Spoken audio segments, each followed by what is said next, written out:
नमस्कार, मैं हूं खुशबू और आप देख रहे हैं 24 न्यूज़ इंडिया। आज हम बात करेंगे किसानों के दर्द के बारे में। क्या आखिर किसान क्यों कर रहे हैं आंदोलन? जी हाँ, आप शायद सोचते होंगे कि ये अच्छे भले किसान ये विरोध प्रदर्शन क्यों कर रहे हैं, वह ऐसे कानून को वापस लिए जाने की जिद पर क्यों अड़े हैं जिसे सरकार ऐतिहासिक बता रही है।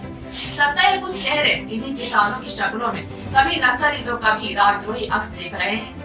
इस विरोध की अंतर कथा, इसकी असली तस्वीर क्या है, ये समझने के लिए हमें बड़ी बहसों और बयानों से उतर उन आंखों को देखना चाहिए जो सवाल लेकर सत्ता की राजधानी की सीमा पर खड़ी हैं।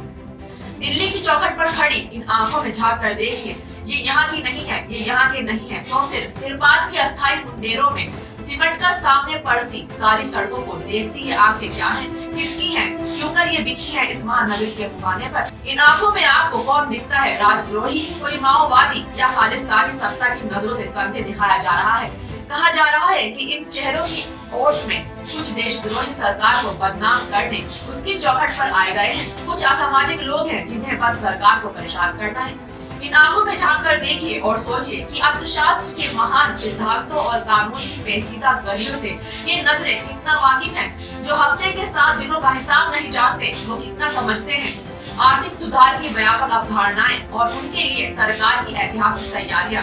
ये आंखें दरअसल सिंधु बॉर्डर पर संगम जैसा गीलापन लिए खड़ी हैं। इस गीलेपन में दर्द की, गुस्से की और डर की त्रिवेणी है और इन आंखों को खोती नजर आ रही है।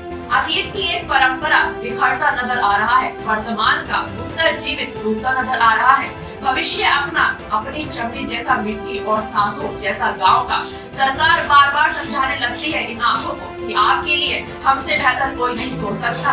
किसी ने नहीं सोचा, हमने सोचा, हमने किया, लेकिन आंखें पूछती हैं हम कहाँ हैं। तुम्हारे इस सोचने में हमारे अंदर झांक कर देखते, कंधे पर हाथ रखकर कभी नजरें मिलाते और हमें देखने देते वो विश्वास, वो सच्चाई जिसका बखान नजरें चुरा कर किया जा रहा है। और फिर सुधारों की ये बैसाखी सरकार कोरोना की काली घटाओं के वक्त ही क्यों बनाना चाहती है। महामारी का वक्त है, थोड़ा धीरज रखते, रास्तों को, संवादों को लोगों को खुलने देते, मिलने देते, पूछने और कहने का समय देते, अवसर देते, सुनते, फिर कहते और कहते सुनते, सुधारों की जो सहमति बनती उस पर चलते। ऐसा असमझ क्यों, अचानक क्यों, अकेले क्यों, आइए देखते हैं आगे। सत्ता खींचकर कहती है हम तुम्हें अभावों और अवसरहीनता के अंधे कुओं से निकालना चाहते हैं। इन कुओं से निकलो, इन दायरों से उठो। लेकिन ये आंखें हैं जो कहती हैं कि दशकों की उपेक्षा और गैर बराबरी में एक अच्छी मिट्टी और कुआं ही तो हमारे हिस्से में बचा है। तो क्या कुएं भी हमसे? दिल्ली के दालान में भरता कोहरा भी इन सवालों को सोख नहीं पाता। आंखें पूछती हैं हमारे कुएं तो ले लोगे, लेकिन फिर कौन सा मॉडल उतरेगा हमारे खेतों में बीज रोपने?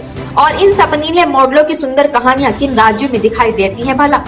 हमें भी तो बताओ। इन सुधारों के परिकथाओं जैसे किस्से असल में इन आंखों की याददाश्त बताती है कि निजीकरण कभी अच्छा था ही नहीं, न अपनापन न भरोसेमंद। सुधारक शायद ये समझ नहीं पा रहे कि निजीकरण की थाली में रखा विकास का कलेवा इन आंखों को ठग नहीं सकता। ये आंखें जिन्होंने सूरज से पहले निकलकर खेतों को मेहनत की धूप दी है और तारों से भी ज्यादा चाहा है अपनी फसलों के दानों को, जिन्हें महबूब के आंचल सा देखा है सरसों का लहराता खेत और चंदा से ज्यादा चाहा है लकड़ी के मूठ वाली हंसियों को। ऐसा नहीं है कि इन आंखों में बसी दुनिया के कुएं बस मीठा पानी देते हैं। कितने ही दर्द हैं, तकलीफें हैं, दुश्वारियां हैं, शोषण का, धोखे का, उपेक्षा का एक पूरा इतिहास है जो निजी कंपनियां तो कभी ठेकेदार का भेष धरकर इन आंखों में धूल उछालते आए हैं। अन्न के इन देवताओं की आंखें जब याद करती हैं सरकारी चढ़ावों की उस थाली को जिसमें 6000 रुपए का उपहार उनके खातों में डाल दिया गया था, वो सिहर जाती है पूर्वजों की उन कथाओं से जिसमें एक पुजारी मंदिर में चढ़ाता है प्रसाद और उड़ा लेता है देवताओं के मुकुट, आभूषण, वस्त्र। इसलिए आज आप इन आंखों को देखिए और फिर खबरों को।